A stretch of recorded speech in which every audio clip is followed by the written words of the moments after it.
Okay, Kelly Lake is sheriff of Carlton County, and Sheriff McNerlin is going to introduce her. I am? Oh, on you guys. Are we up? They're just not on the plan today, Rosie. I don't know. Well, I'm not going to say much, Rosie, because Sheriff Lake and I have discussed this. She's going to cover a lot of it in her remarks, so.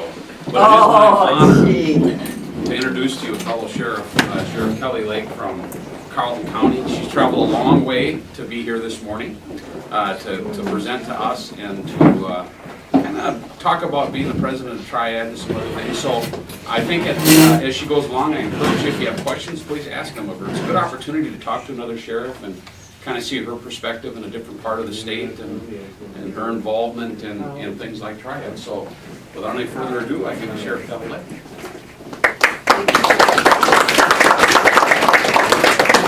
Thank you all so much for having me. Rosie had contacted me because she saw that I was president of Minnesota Triad.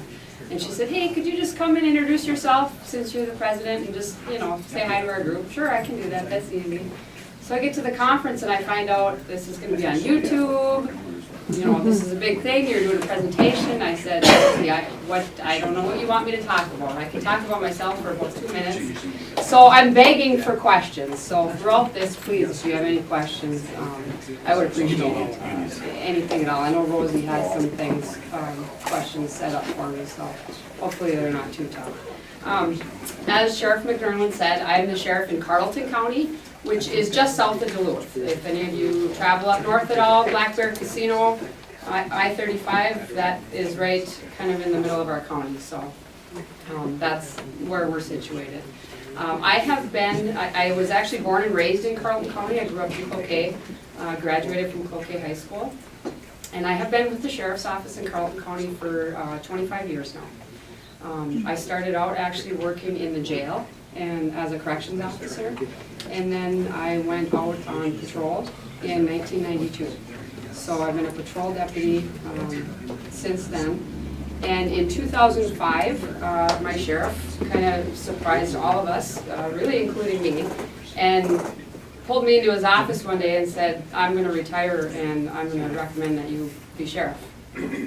I wasn't quite ready for that yet, or at least I didn't think I was, but he had a lot of confidence in me. So in April of 2005, he actually retired prior to his term of sheriff being up, and our county board appointed me as sheriff. And then the election was in 2006, so I had opposition in 2006 and got to see how fun it is to be right in the middle of a campaign. That is not the funnest part of my job. In fact, that's probably the part I least like, is that part of it. But in 2010, I was up for election again. Our sheriff cycles, every sheriff in the state, all 87 of us, are up on the same election cycle every 4 years. So 2010, I was up again for election, and fortunate that I did not have any opposition, so I was reelected in 2010. And now I'm up for election again and unopposed this year as well. So I've had it a little bit easy on myself. But so a little bit more about me personally. I, again, born and raised in Cloquet. All my family. My husband actually is from the Moose Lake area, which is in our county as well. So we were fortunate enough to get married and stay in the area where we were both born and raised. And a lot of people like this, but I am actually his boss. He also works for me, and he never hears the end of that, so he has to listen to me at home and at work. He's kind of gotten used to it now, but he's actually a lieutenant in charge of our investigations in the sheriff's office. And he was actually lieutenant prior to me becoming sheriff. But that's what he's doing to this day, is his investigations.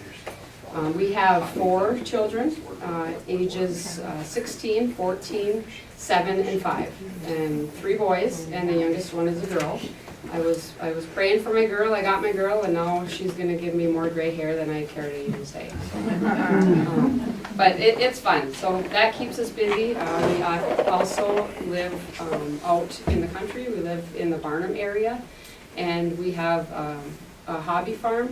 We raise beef cattle, so that keeps us busy as well as our children. So that's a little bit about me personally.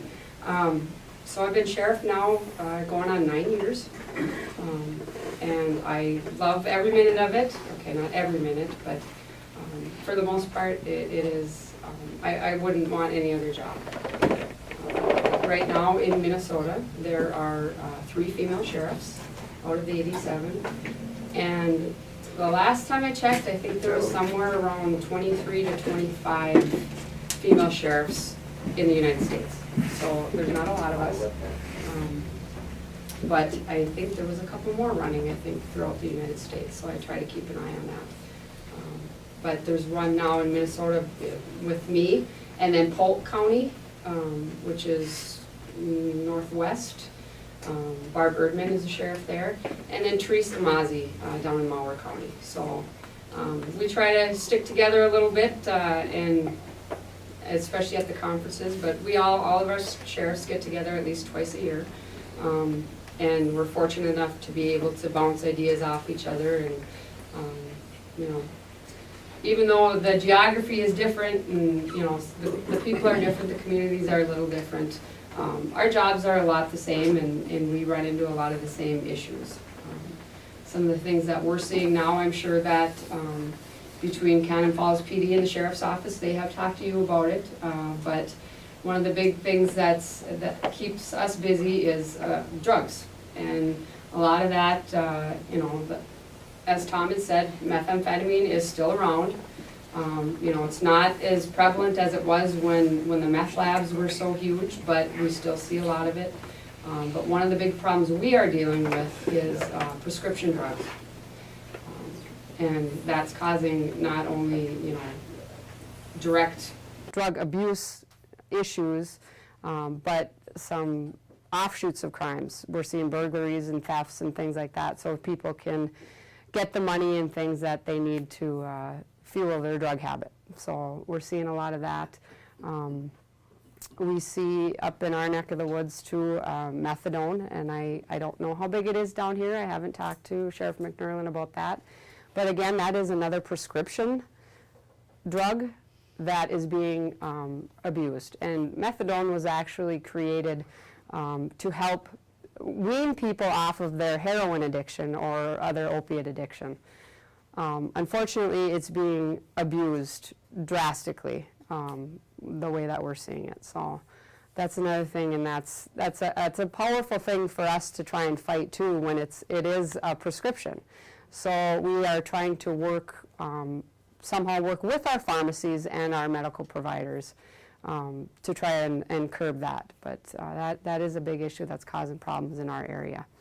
Are Rosie. they breaking into homes and stealing that, or are they getting it from pharmacies? Or? The methadone is typically, well, they can get it a couple different ways. There are methadone clinics where people actually have to go there and get their prescription. Some of them have to take it while they're there. Some of them get like a 2-week dose and then they're sent home.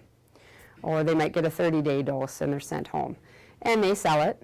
Yeah. Or, you know, people they find out that they've got it, and, you know, we start seeing assaults, robberies, thefts, burglaries, in order to gain access to that. And a lot of that addiction where the prescription pills come in starts with, you know, I had a bad shoulder, bad knee, whatever, go to the doctor, and they get addicted to it. And then they have that, you know, and it just kind of snowballs from there. We see a lot of times, especially if you have old prescription medications. I don't know if you guys have a med drop box here. I think you do. Yep. Great. If you do, please make sure that you use that, because that gets that medication out of your home. And you're not a target, because sometimes, unfortunately, it is your family members. We run across that where it might be grandkids or, you know, friends of the grandkids that come over or something like that know, you know, grandma, grandpa, mom, dad, they have these pills in their medicine cabinet.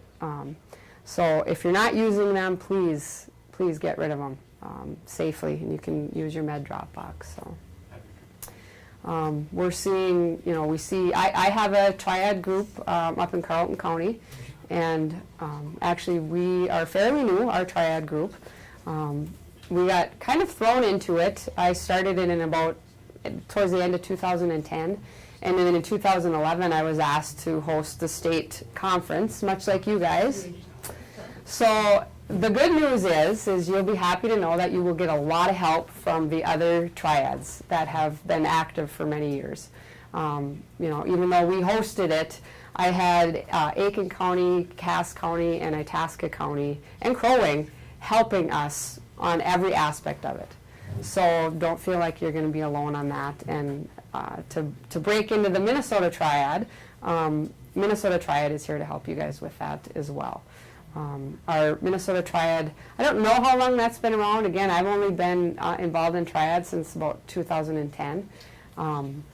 But I've been president of Minnesota Triad for 2 years now and just reelected. And Rosie tells me I'm pretty much there until they drag me out or something. I don't know. I get forced into it. But part of what we do with Minnesota Triad is we want to connect with other triads in the state and make sure that they have all the tools that they need to be successful. And our mission of Triad is keeping seniors safe. So that is our one goal. And it doesn't matter how we do it. Like Tom said, your group is a little bit different than some of the other triads, but there's nothing wrong with that. I mean, I'm looking at the crowd here, and this is fabulous. I don't get this big of a crowd sometimes in our groups. So anytime we can get the information out as much as we can on keeping seniors safe. I mean, you guys do the same kind of things we do. We talk about the different scams, because I heard you talk about that. What's going on in the community as far as crime. Because one thing I thought was really interesting for me, I need to hear from the seniors in our community, because there might be some things that I see from a law enforcement perspective that I think might be bothersome to seniors or that they might be worried about. But the more that I talk to them, they're worried about other things. So that communication is key, so that you can keep that information going to keep yourself safe and living out in your communities as long as you can. So. The thing with keeping seniors safe, we want to keep these teenagers safe too. Mm-hmm. And that's why we really appreciate the teenagers coming, asking questions. That's why you put him at the front row, I know, because he told me that. He said he's a troublemaker, he said. No, he's not. I am so glad that you guys came too, and I understand that you guys come to every month, or try to anyway. But that's nice to see where that generation gap, and you guys can communicate. I'll tell you what, you guys can teach the seniors something, and you can learn a lot from them as well. And I applaud you guys for taking the time out of your day to come over here and spend some time with them, because I think that's very important. That's something that we don't see a lot anymore, where the youth want to connect with the seniors and vice versa. So. What we really appreciated was that law enforcement and all the speakers we've had treated us seniors as if we had a brain. And seniors are people who've done a variety of interesting and maybe stupid, but we've done a lot of things. Well, that's what we love about the kids. They'll think of a question we might not think of, but we all have brains, and it's the respect we've gotten that we appreciate. I did want to ask you, though, if you were pregnant and a sheriff, did anyone relate to you as in the movie Fargo? I did get that a couple times. Do they expect you to talk like that? Well, they all think we talk like that anyway from Minnesota, so. But I did, and actually I was. Two of my children, the two youngest ones, the 5- and 7-year-old, I was sheriff when they were born. So I did get that a little bit, but not too much. And again, I've been with the sheriff's office for 25 years now. So I was born and raised, a lot of people know me around Carlton County, around, that's kind of home. So people never really questioned that, because I know Rosie and I had talked, and she said, well, what is it like being a female in law enforcement, especially going in as sheriff? Was that hard for you? And it really wasn't.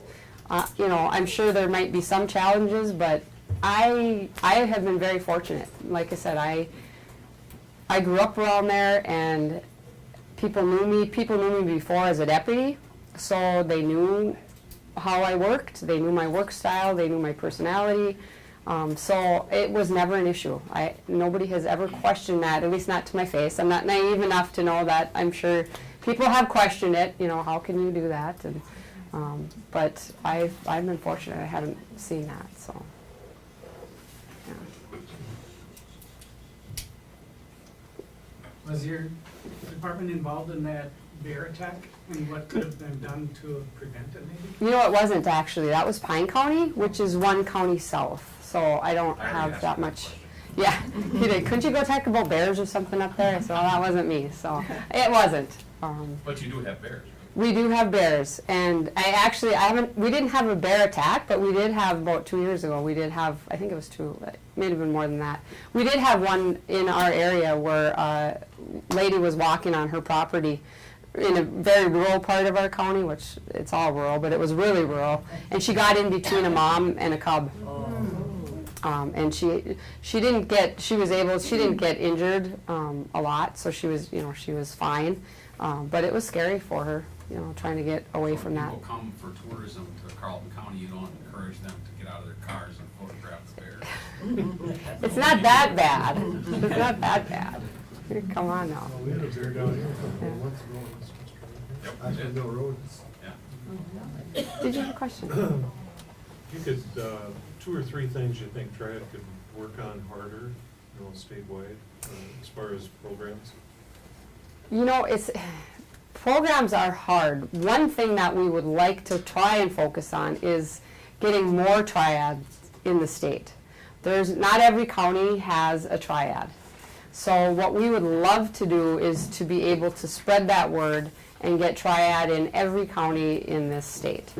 And programs differ from around the state, and it's kind of more what works for your area.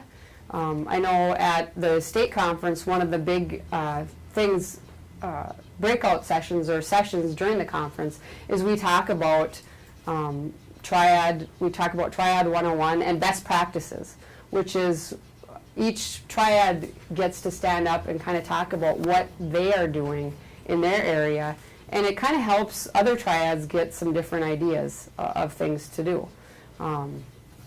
Like I know as far as the advertising, you guys, there was a lot of nice ideas, and as far as your wanted posters, there's other triads that are going, hey, that is a good way to get the word out of what triad is. So one of the biggest things you can do is just talk to your friends about what triad is and what benefit it has for you. When I first started a triad in Carlton County, it was real hard for me as sheriff to go around and try and explain exactly what triad is. What really helped me is I had a triad member from another county come in and talk to a bunch of my seniors, and she was able to tell them what benefit she gets out of triad. So that really helped. As far as programs, the last year we've been focusing a lot on the medical information cards through State Triad. So that's been a huge effort, and I'm glad to see that you guys are getting that out in your area. And I think that's important, especially with how mobile people are now, not just staying in their own communities anymore, but traveling throughout the state.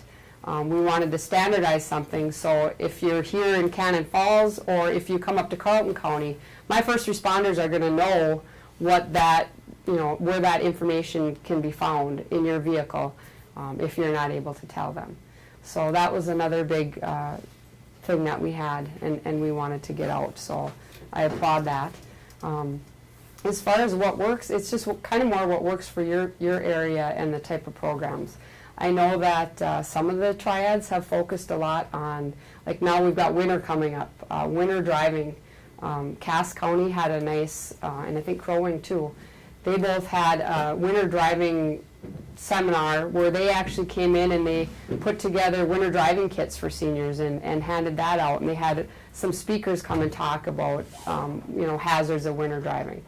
So what you want to look at is, again, not so much what we in law enforcement want to tell you. I mean, yes, that's important. We need to get out information that we feel is important, but we need to hear from you out in the communities what you want to hear about, what's important to you, and what would be helpful for you to feel safe in your communities, if that helps.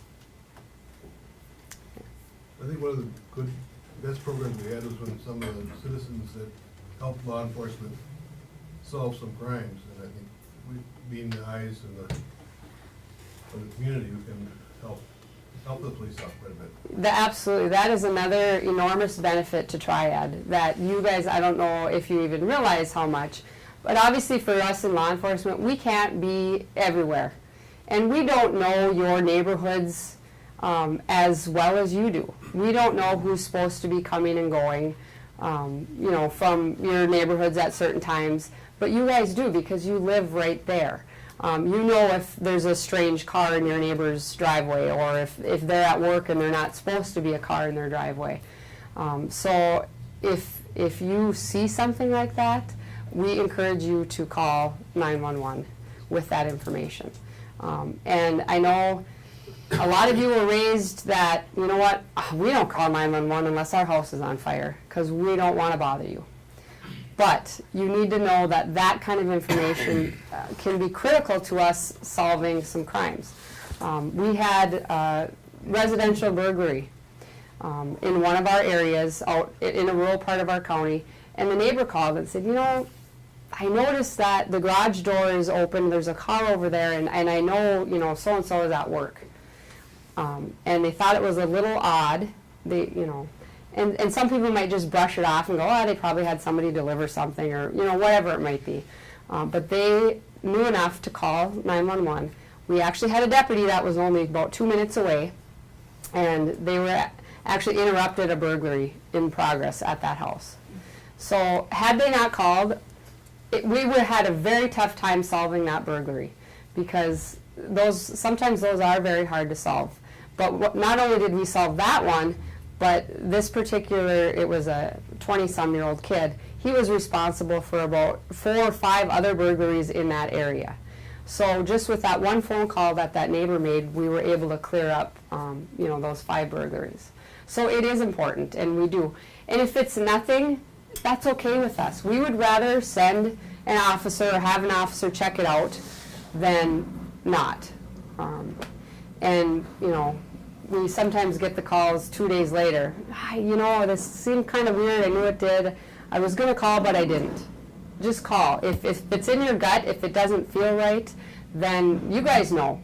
You know what's in your community, or who should be or who shouldn't be, or what's strange. So I, you know, encourage you to call. Tom. And don't worry about Minnesota Nice, because we very frequently hear after the fact, I didn't know if I should call, or I didn't want to bother you, or I don't know what number I should call. Should I call a non-emergency line, or should I call 911?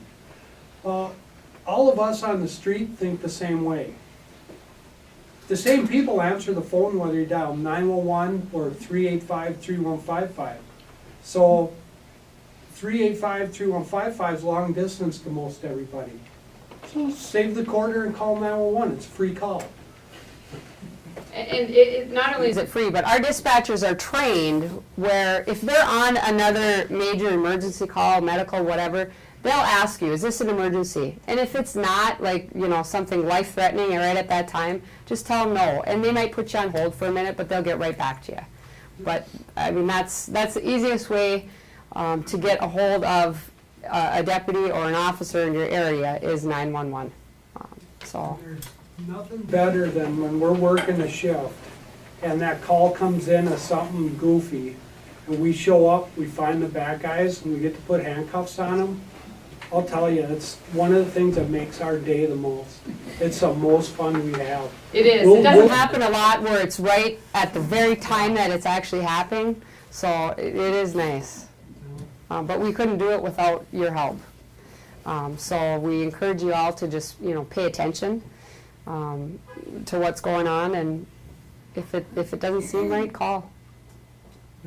actually really bad. We're just like the pro football players. We get that, we spike the football, we do our little dance. It's I've seen Tom dance too. I have. Did you have a question up there? What do you guys as sheriffs like create trust in the community, especially after all the distrust that's been going on around the nation with Yep. police? Would you force? repeat the I absolutely will. It's a very good question that he had up front. He asked, how do we as sheriffs, how do we gain trust in our community, garner that trust, especially in light of things that have been going on around the nation with all the distrust of police that you hear, and some of the bad police officers that are out there. How do we get over that? So very good question. And you know what? This is a perfect example of that. I will say Triad has helped in that respect because I have now had many seniors in my Triad group who before didn't, they knew I was sheriff, but they never had any direct contact with law enforcement at all. Now since Triad, they'll call me up on the phone at the office, hey Kelly, and I'm okay with that. First name basis, I am fine with that. Because now they know if they see something out in their communities that's going wrong or, have a problem, they have no problem calling. So just like with you guys here, the younger generation, same thing. The more contact we can have that isn't necessarily because you called us in an emergency or because you're in trouble, but we find different ways to interact with the community during positive times.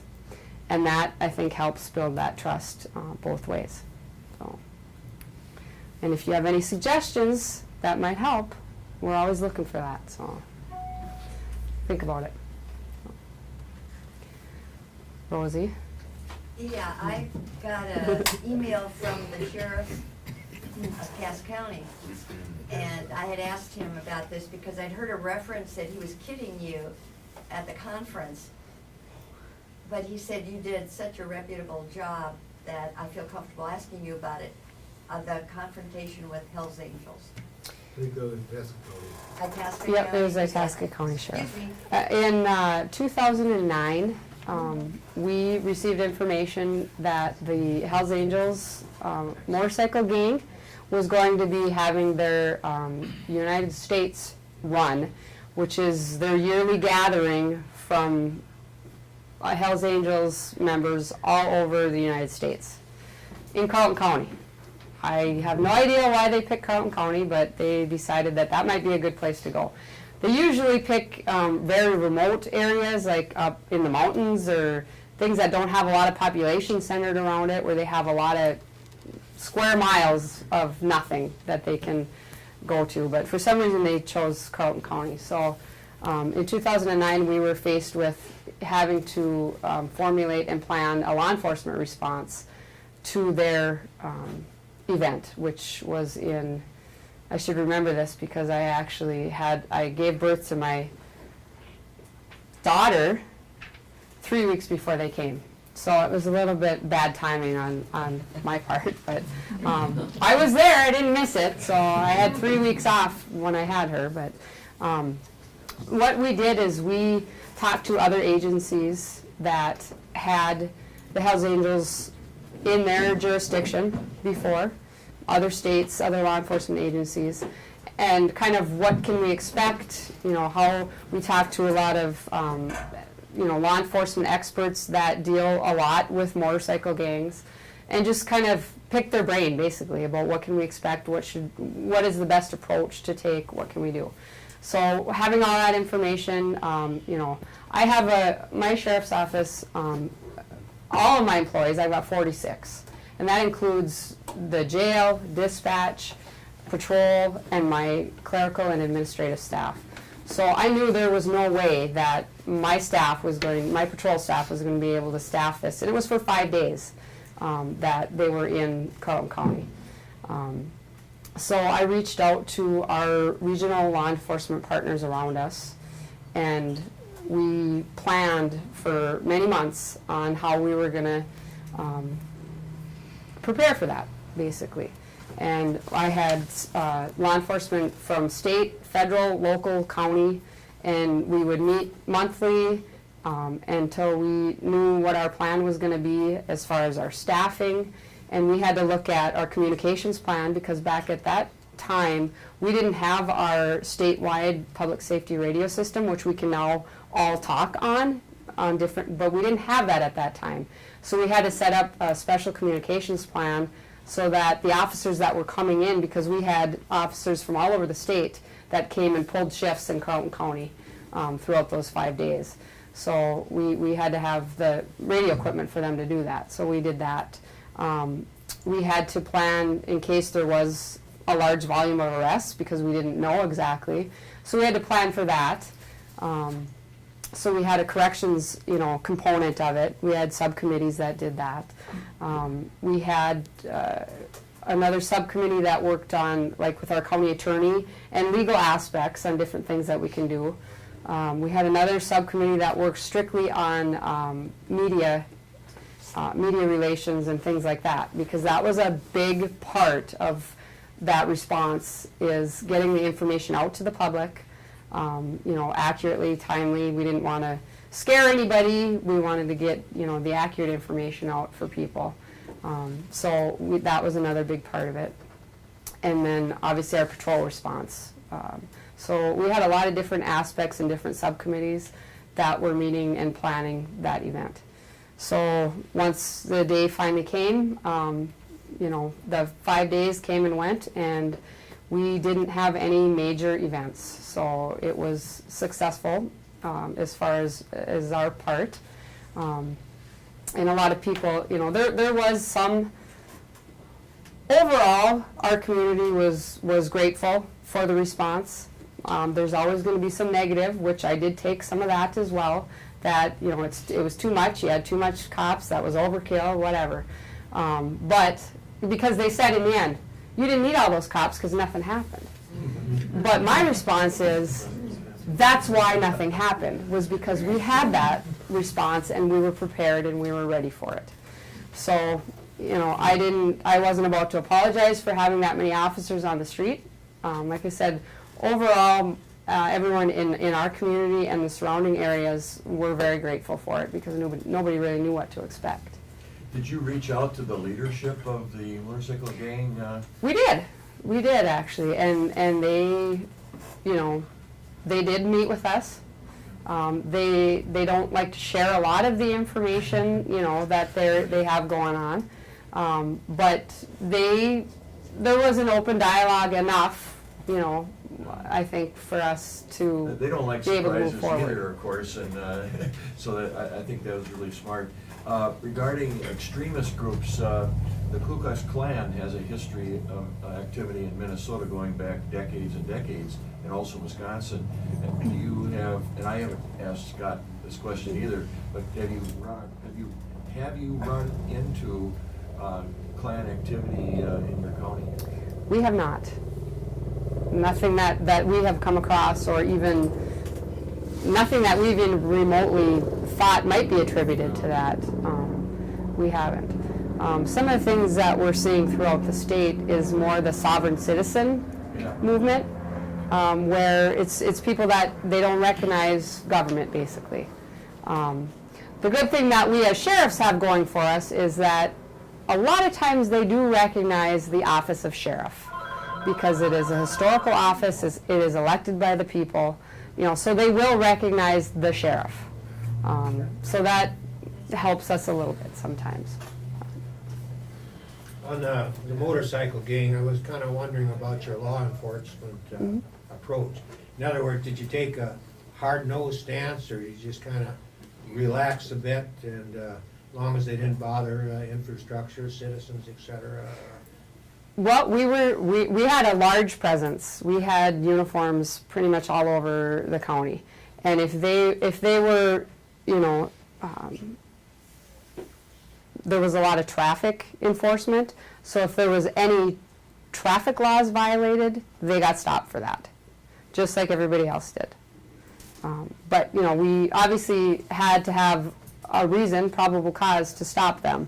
So if that answers your question. think it compared to their other conventions, or whatever they would call it? In Well, other- I know there have been other runs that they've had in the past where they have had major assaults, they've had shootings. You know, we didn't have any of that. So I guess, again, I would call it successful because nobody got hurt. And, you know, we only had, I think we only had maybe one that was jailed and a couple tickets. So it wasn't even, you know, there wasn't even a lot of tickets that came out of it either. So How big is your jail? we have a 48-bed jail. 48, Yes, so it's not very big. kind of big. Right now, we're one of the only jails in the state that have been experiencing overcrowding issues. So We have space. it is a long drive, Sheriff. That's a long drive. So we're working actually to try and alleviate some of our jail overcrowding that we're having, but we're having to board out some of our inmates to other counties right now. I was curious, did they converge, I mean, when you say Carlton County, it seems like kind of a big area, did they have a space within that they were coming to a The Hells park Angels? or, yeah, a Yes, homestead?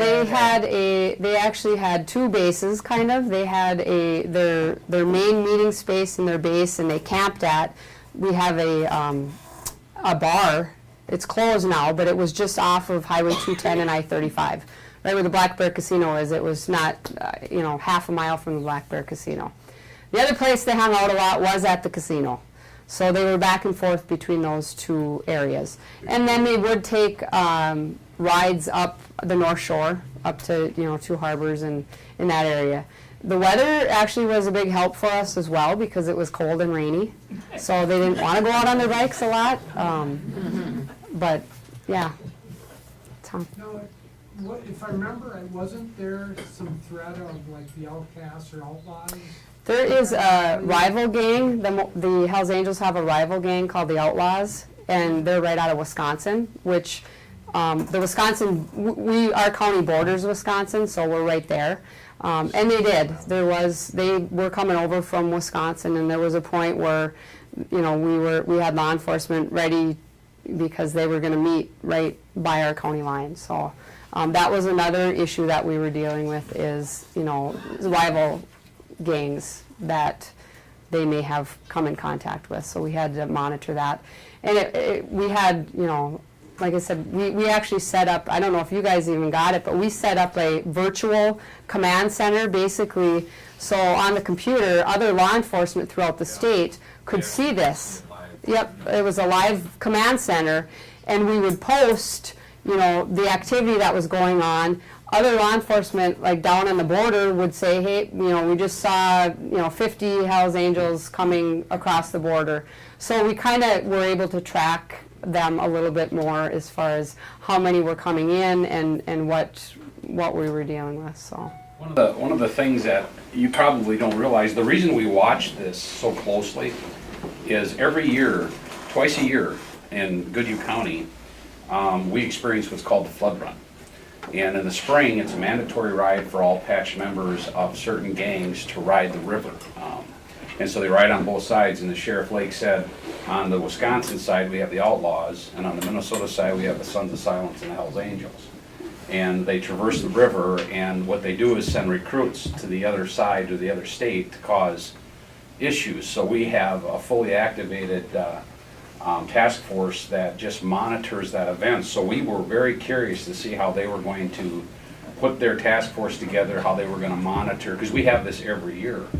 And she hit the nail on the head when she said presence is key. We've been accused of the same thing, that we have too many cops out along the river for very little activity. Well, the reason we have very little activity is because we have the presence. And the patch members of both those gangs do not like the fact that we're there in force. Now, that happens in the spring, and it also happens in the fall. We have a fall flood run as well. But the fall one, believe it or not, has been overtaken by mainstream motorcyclists, so we see very few patch members there. But it was fun to watch their operation and to see what was happening live, and we actually knew there were 10 recruit patch members from the Hells Angels that went down the Wisconsin side of the river just like they do here. So I just wanted to comment on that because it was a very well-run operation. And Sheriff Lake deserves a lot of credit for that. She's really not maybe taking so much of that credit, but she worked very hard to put that all together. And I'm not gonna take the credit for it because I had a lot of help, you know, from my agency, but the surrounding law enforcement, local, state, county, you know, law enforcement within the county. It was a really cooperative effort, and there's no way that we could have ever done it by ourselves, so. And, you know, like I said, we had law enforcement from all over the state that were coming to help, so that was huge. And Sure. I was wondering about the casino, Mhm. what your relationship is, the sheriff's department, and are you, Yeah, we have, actually, in our county, we have a tribal police department as well, the Fond du Lac Police Department, so we work very closely with them. And, you know, we respond to calls at the casino as well, but they take, you know, the majority of them. If there's some more dangerous call or, you know, something like that, weapons involved or whatever it might be, our deputies will go as well. But they do work very closely together because we do have a large chunk of the Fond du Lac Reservation is in Carlton County. So we work very closely with them. but they carry guns and all? They're licensed peace officers in Minnesota just like we are. So they have, you know, they're a recognized police department. Absolutely. I live in Redwood, and I'd just like to say I'm grateful, that we have these people with an eye on all those motorcyclists. I live right by Quick Trip. Sure. The noise is tremendous, Yeah. but the behavior is okay. I mean, they drive around, but, and that's at least twice a year, it's huge. Yeah, they're big, I big don't know how runs. many bikes. That depends on the weather. I mean, Yeah. if it's nice, we'll have thousands of Yeah, motorcycles. I mean, it's just incredible. We've had years where we've actually outnumbered the bikers, which has been nice because the weather is bad. But you'll see them in cars, they'll still do the flood run. What they're looking for is they have recruits that, you know, they're not fully patched members and they have to do certain things to earn their street cred and to get patched. And some of that involves these flood runs and interactions with other gang members. But on nice days, it's thousands of motorcycles. So great job, thank you. How Thank many you. members were up in Carlton? You know, I think that only, I want to say there was less than 800 that showed up, I think. Only. So, well, I mean, from around the country, we didn't know if we should be expecting, you know, 3,000 or should we be expecting, we didn't know exactly, but I think a lot of it was the weather. And again, it was a different location for them. But part of it, they're required to come, so. Was that mostly just Hells Angels or were there affiliates? There was some affiliates, which are different motorcycle gangs that are basically allies with the Hells Angels. So there was some, but a lot of them were, the majority of them were Hells Angels. And see, that's pretty remarkable to have that number with just one group. That's Did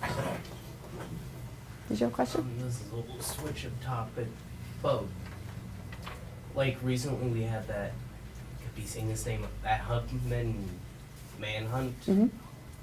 What, was there ever a time where you guys were concerned that your county might have been involved in any way of something like that?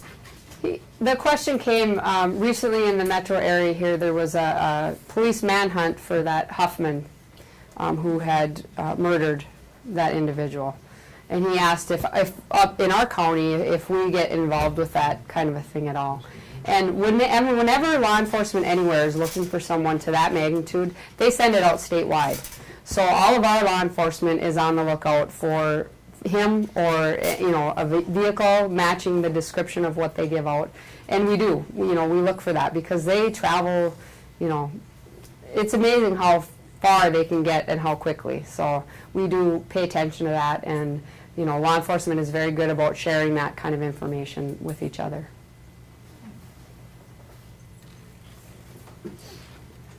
Anything you'd like to wrap up with?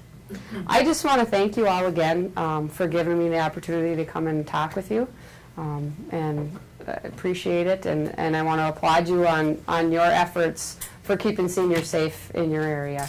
And if there's And teens, yes. I won't forget you guys. You guys are fabulous as well.